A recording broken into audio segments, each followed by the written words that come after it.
Hola, nuevamente con ustedes para compartir el ya tradicional artículo de la semana. Hemos venido hablando días anteriores, en oportunidades anteriores, hemos venido hablando sobre medio ambiente, sobre psicología socioambiental, sobre discapacidad y medio ambiente. Hoy vamos a abordar, voy a compartir un tema diferente, específico, que tiene que ver con el concepto de rol, con la importancia de ese concepto en el comportamiento cotidiano, en el comportamiento humano en relación a su comunidad, a su colectividad, a su grupo inmediato y para con uno mismo, la autopercepción que tenemos desde nuestros propios roles. Bien, en principio, por lo general se suele decir que lo que diferencia paradigmáticamente al hombre del resto de los organismos vivientes, el resto de los organismos superiores, de los animales superiores, es fundamentalmente el lenguaje articulado. Pero ya hay avances de investigación en la biología, en la etología, que muestran cómo muchas otras organizaciones colectivas también tienen un rudimento de lo que podríamos llamar algo que se podría llegar a asemejar a lo que sería el lenguaje articulado. Se ha hablado también del simbolismo como algo característico. Creo que una de las cuestiones centrales, creo que uno de los aspectos centrales que definen básicamente al hombre, a la cultura humana, es el rol en cuanto al componente simbólico que tiene incorporado, que implica, en cuanto al componente simbólico que implica, ese rol. Podríamos definir el rol como un comportamiento esperado, es decir, el comportamiento que se espera, que alguien espera de otro, que es lo que llamamos expectativa de rol, en función de su estatus social o su estatus laboral, o sociolaboral si ustedes quieren. Podemos definirlo también como la función que alguien o que algo cumple con arreglo a un logro esperado. Un logro esperado por expectativa, que esa expectativa puede tener que ver con la responsabilidad asignada a esa persona o simplemente con lo que podríamos llamar expectativa de rol o expectativa de pertinencia. Si alguien va a un consultorio de atención médica y de pronto se abre la puerta del consultorio del médico y el médico o la secretaria o el médico lo llama al paciente que está esperando por su nombre, ese paciente ingresa, la expectativa de rol en relación al médico que tiene ese paciente, más allá de algunas cuestiones coyunturales, introductorias, de algunos comportamientos que llamamos comportamientos básicos sociales, como el saludo o cierta charla informal introductoria, la expectativa de rol es la expectativa que está en función de su expertise como médico, es decir, hay una demanda y la expectativa es que ese médico responda a esa demanda con un comportamiento pertinente, es decir, que pregunte por qué viene, que haga un diagnóstico presuntivo, que haga una serie de preguntas, que haga luego alguna indicación, una prescripción y demás. Si esto no ocurre, si de pronto frente a eso el médico habla todo el tiempo de la última película que vio con su familia el día anterior y luego despide al paciente diciendo lo veo bien, venga en otro momento, eso evidentemente es absurdo, estamos dando un ejemplo por el absurdo, esto genera una ruptura de la expectativa de rol, implica una situación que podríamos llamar una disonancia cognitiva, una disonancia de la expectativa del rol. Básicamente somos lo que hacemos y todo lo que hacemos lo hacemos desde el rol. Hay roles, los roles son esencialmente la indicación social de nuestro comportamiento, son la representación social de nuestro comportamiento, es decir, cuando un niño pequeño ingresa a la escuela, ingresa como alumno, ese es un rol fundamentalmente. Y la expectativa que se tiene es que se comporte no como Juan, como María, como Pedro, como Ana, sino que se comporte como alumno. Es decir, el rol se sobreimpone, se solapa por sobre la personalidad y por sobre el nombre y por sobre la individualidad de esa persona. Por eso hablamos de roles familiares, que tienen que ver con las conductas esperadas en relación al padre o a la madre respecto a los hijos, la conducta esperada de los hijos, de los familiares más cercanos, más lejanos, los comportamientos sociales en general o los comportamientos territoriales. ¿Cómo espera uno que se comporte un vecino? Bueno, como hay una vecindad, hay un conocimiento, una habitualidad, a través de un reconocimiento por el saludo, por compartir un territorio común, etc.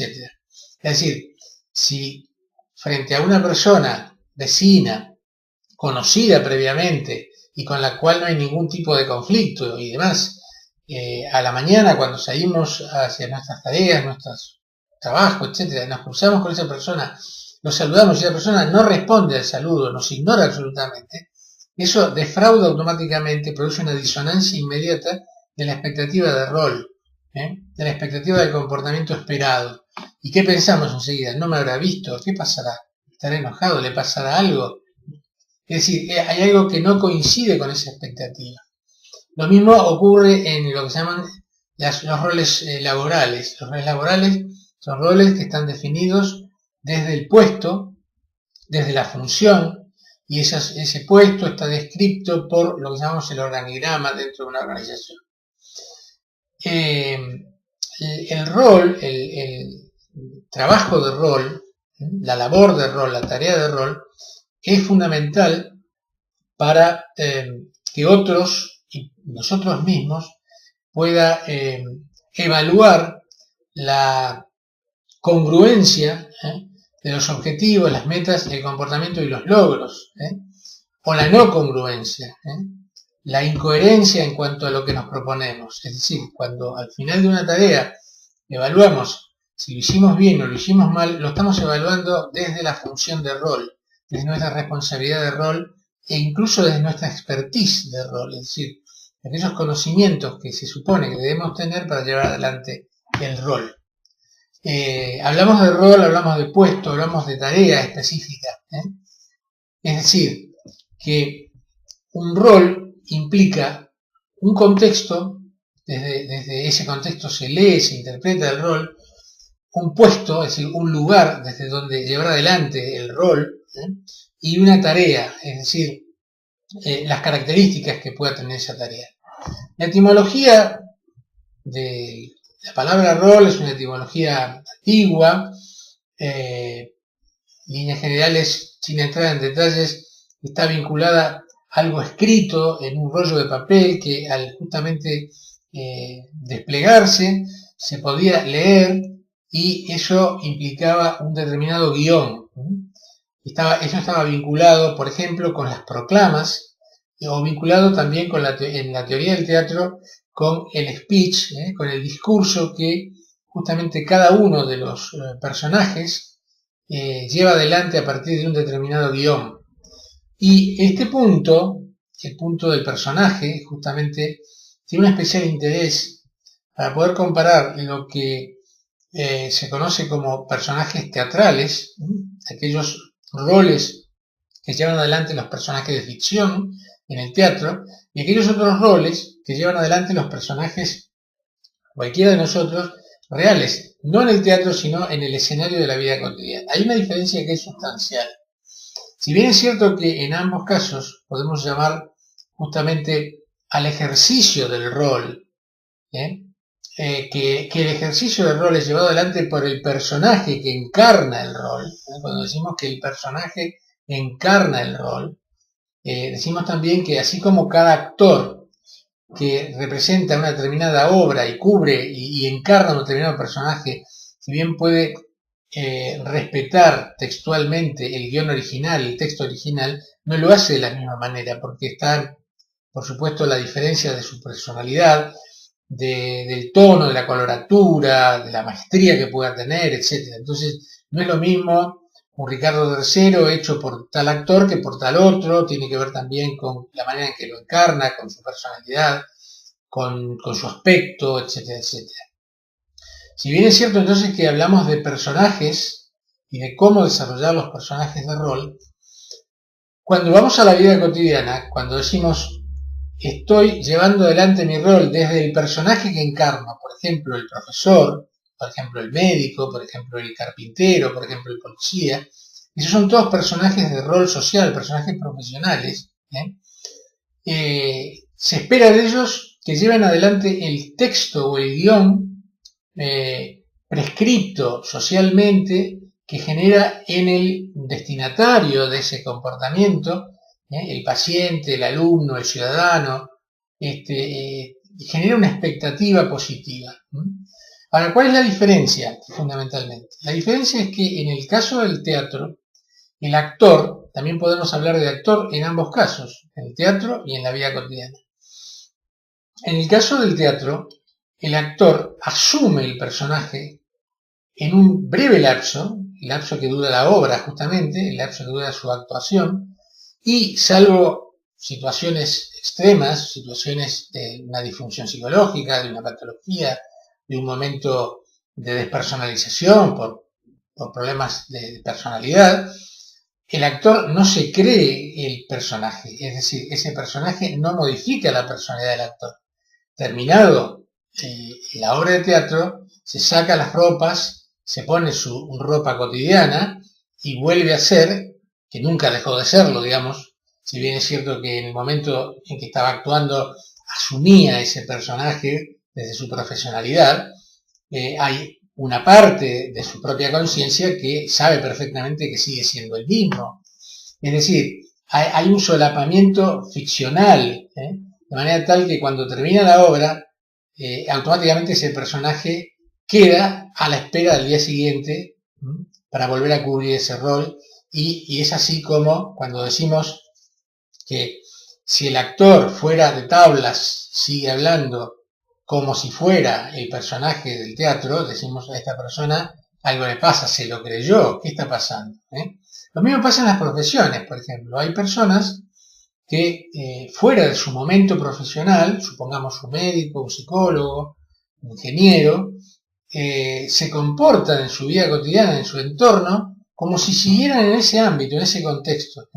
Entonces siguen hablando, la broma más frecuente o el humor muy, digamos, frecuente en relación a el psicólogo que fuera de su contexto profesional, donde supongamos interpreta un determinado comportamiento desde un determinado sentido, sigue interpretando la vida de sus amigos, de las personas con las que frecuenta frecuentemente en su vida cotidiana, como si fuera un psicólogo clínico, un terapeuta en ejercicio. Evidentemente hay una confusión en cuanto al ejercicio del rol y quién es esa persona cuando no está ejerciendo ese rol. Pero hay algo más en relación al tema de los roles y la personalidad. Porque si bien decimos, con el ejemplo que dimos, que cuando uno deja de actuar desde ese rol profesional, no puede seguir fuera de ese momento, actuando como si estuviera en su despacho, en su tienda o en su consultorio, también es cierto que el personaje profesional o el personaje social que uno asume, en el caso de los roles profesionales o sociales, esos personajes forman parte, a diferencia del actor del teatro, forman parte profunda de la identidad de la persona. Es decir, son lo que llamamos identidad profesional. De manera tal que, desde, por ejemplo, la responsabilidad de padre, esa responsabilidad de padre no se termina en el momento en que el hijo no está presente, sigue estando. La responsabilidad o la forma de ver el mundo de un profesional, de un sociólogo, de un psicólogo, de un ingeniero, de un carpintero, de un horticultor, sigue siendo, permanece porque forma parte importante de su propia identidad, que llamamos identidad de rol. Esto no quiere decir que fuera del momento en que ese rol está justamente desenvolviéndose, esa persona sigue actuando como si estuviera cultivando, como si estuviera hablando con un paciente. Pero la identidad de rol está presente permanentemente. Y esa identidad de rol comparte con otros dos aspectos de la identidad integral, que son la identidad histórica, es decir, todas aquellas aportes vivenciales, históricos, culturales que yo traigo desde la cuna, y lo que llamamos identidad de género, es decir, todos aquellos atributos vinculados a la sexualidad, pero resignificados culturalmente como género, que es lo que corresponde a cada género en función de las diferentes culturas. Para finalizar, cuando hablamos de atrapados por el rol, nos estamos refiriendo fundamentalmente justamente al ejemplo que dimos anteriormente, es decir, aquellas personas que no se rescatan como personas y quedan atrapadas por el personaje. Esto es posible en función, esto ocurre a menudo, con personas que tienen una relación enajenada con el trabajo, una relación adictiva con su propio trabajo, o personas cuya personalidad es endeble o tienen conflictos, trastornos funcionales o estructurales de su personalidad, y se refugian en su personaje, se refugian en el rol. Entonces sienten que se defienden, que son más fuertes, que se sienten más seguras si se presentan, por ejemplo, van al taller mecánico llevando su vehículo y en lugar de decir ¿qué tal? ¿Cómo le va? Mi nombre es Alberto o mi nombre es Juan o es María, dicen yo soy el doctor fulano. Es decir, anteponen el título, la nominación, la titulación del rol, supongamos, porque desde ese lugar, irónicamente, usted no sabe con quién está hablando. Sí, estoy hablando con una persona, es decir, la persona está siempre, debe estar siempre antes que el personaje, porque si no nos conectamos con la persona, no podemos llegar a entender la función del personaje. Entonces, el atrapado por el rol es aquel que queda subsumido, que queda negado por el personaje. Y en este sentido, tenemos dentro de los ámbitos laborales 3 niveles diferentes de comportamiento de rol. Cuando hablamos de automatismo de rol, esto muchas veces tiene que ver con la forma de organización del trabajo, no solo con la personalidad, sino con la forma de organización del trabajo. Decimos que el personaje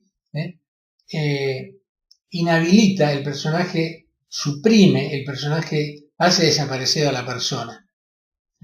Y entonces, en ese sentido hablamos de automatismo de rol. Cuando por el contrario, la persona, la personalidad y esa persona es tan fuerte que no deja aparecer la responsabilidad del personaje de rol, cuando el personaje no aparece debiendo aparecer justamente por la función que debe desarrollar, hablamos de discrecionalidad o de discrecionalismo de rol. ¿Por qué? Porque la persona, digamos, manipula y se aprovecha de su personaje justamente para satisfacer intereses absolutamente personales. Supongamos, volvemos al caso del médico, como podríamos hablar de cualquier otro profesional, donde en lugar de hablar, o del periodista que entrevista, en lugar de hablar del paciente, o de dejar hablar al entrevistado, lo que hace es hablar de él mismo. O el profesor que va a dar una charla y en lugar de hablar del contenido de la charla, habla de toda su propia biografía, de su currículum, de lo bonito que es, etc. Es decir, ahí hay lo que llamamos un discrecionalismo de rol, donde la persona hace desaparecer al personaje. Finalmente, si se dan las condiciones adecuadas, una buena organización del trabajo, personalidades normales, equilibradas, podemos llegar a hablar con un entrenamiento adecuado, podemos llegar a hablar, o debiéramos hablar de funcionalismo de rol, es decir, donde hay un equilibrio adecuado entre persona y personaje, entre justamente el rol que se debe desempeñar en un momento dado y la identidad de la persona. Es decir, lo importante es entender que en el desempeño profesional la persona no debe desaparecer nunca, pero tampoco debe menospreciar al personaje. Es decir, la profesionalidad debe estar siempre acompañada por la calidez que implica la presencia de la persona.